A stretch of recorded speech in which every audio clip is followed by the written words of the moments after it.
Ang kwentong ito ay batay sa salaysay ng isang diri.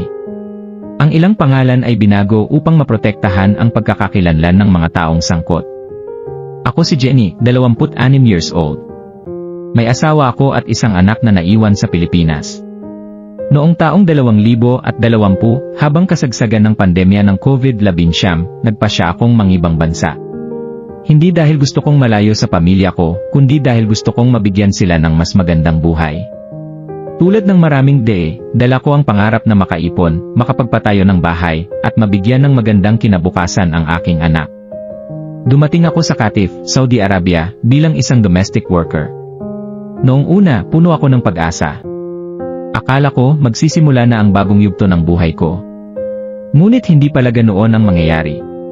Ang una kong employer ay hindi naging mabuti sa akin. Madalas kulang ang pagkain na ibinibigay sa akin, at palaging delayed ang aking sahod. Habang tumatagal, lalo akong nanghihina at nawawalan ng pag-asa. 2 buwan lamang ang itinagal ko sa bahay na yon.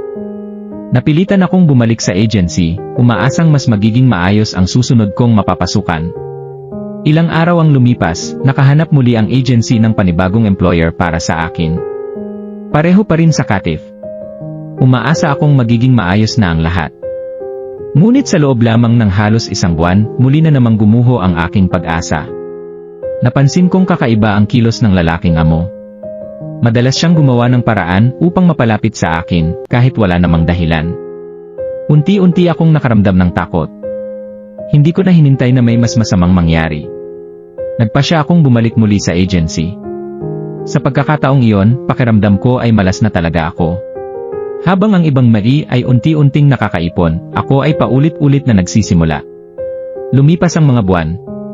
Pagsapit ng 2021, nasa agency pa rin ako. Mahirap ang sitwasyon noon dahil kasagsagan pa rin ng COVID-19.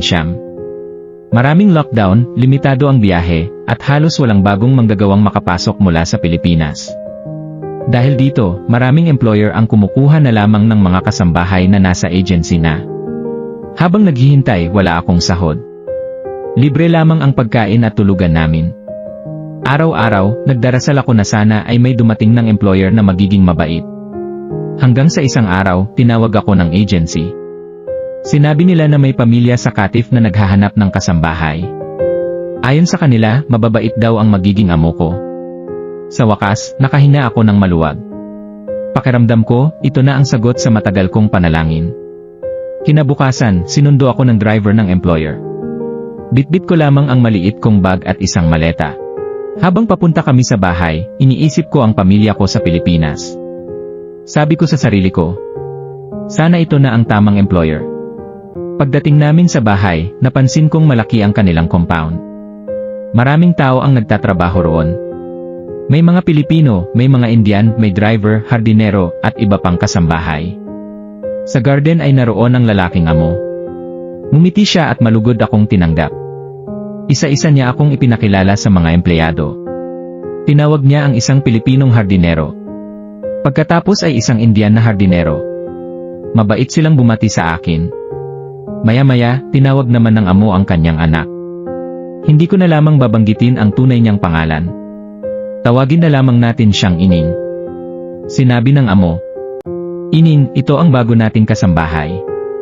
Samahan mo siya at ipakita mo ang magiging kwarto niya. Sinundan ko si Ining papasok ng bahay. Pagpasok ko, nakita ko rin ang aking magiging madam. Maayos naman siyang makipag-usap. Magalang din ang pakikitungo niya sa akin. Mas lalo akong gumaan ang pakiramdam. Inilibot nila ako sa bahay. Ipinakita ang kusina, ang laundry area, at ang aking kwarto. Simple lamang ang silid, pero malinis at maayos. Sa isip ko, salamat Panginoon. Mukhang magiging maayos na rin ang lahat. Dahil gabi na nang makarating ako, pinayagan muna akong magpahinga. Naghanda ako ng aking mga gamit. Nagdasal bago matulog. At umaasa na sa susunod na umaga ay magsisimula na ang bagong kabanata ng aking buhay. Ngunit hindi ko alam. Nasa mismong unang gabi ko sa bahay na yon, may isang pangyayaring mag-iwan ng malalim na sugat sa aking isip at puso. Bandang madaling araw, nagising ako dahil may naramdaman akong pagpasok sa aking kwarto. Sa una ay nalito ako. Akala ko ay nananaginip lamang ako. Ngunit nang tuluyan akong magising, napagtanto kong ang pumasok ay ang aking lalaking amo. Sa mga sumunod na sandali, nakaranas ako ng matinding takot. Sa kabila ng aking pagtutol at pagtatangkang makaiwas, hindi ko nagawang pigilan ang nangyari. Pinatalikod niya ko at hinawakan kamay ko. Pagkatapos ginawa niya na gusto niya at sa takot ko ako nakasigaw. Grave yung amo ko, parang hayop na inaatake ako, sobrang sakit sa pakiramdam ko, tapos parang na-frozen ako sa takot. Pinatalikod niya lang ako sa kama ko, at hinahawakan dalawang kamay ko, kaya wala talaga akong nagawa. Pagkaraan ng insidenteng iyon, umalis siya na parang walang nangyari at binalaan akong huwag magsabi kahit kanino, lalo na kay Madam. Kinabukasan, pilit kong itinago ang aking nararamdaman. Tahimik lamang akong nagtrabaho. Napansin ng Madam na wala pa akong uniforme. Sinabihan niya akong magsuot ng maayos at maluwag na damit habang nagtatrabaho. Hindi niya alam na may mabigat na takot na akong pasan sa loob ng bahay na yon. At doon ko naisip, paano ako makakatakas? Sino ang maniniwala sa akin kung magsasalita ako? At iyon ang simula ng mas mahirap na laban na aking haharapin. Abangan sa part 2 at huwag kalimutan mag-follow para lagi updated sa next video natin mga kabayan.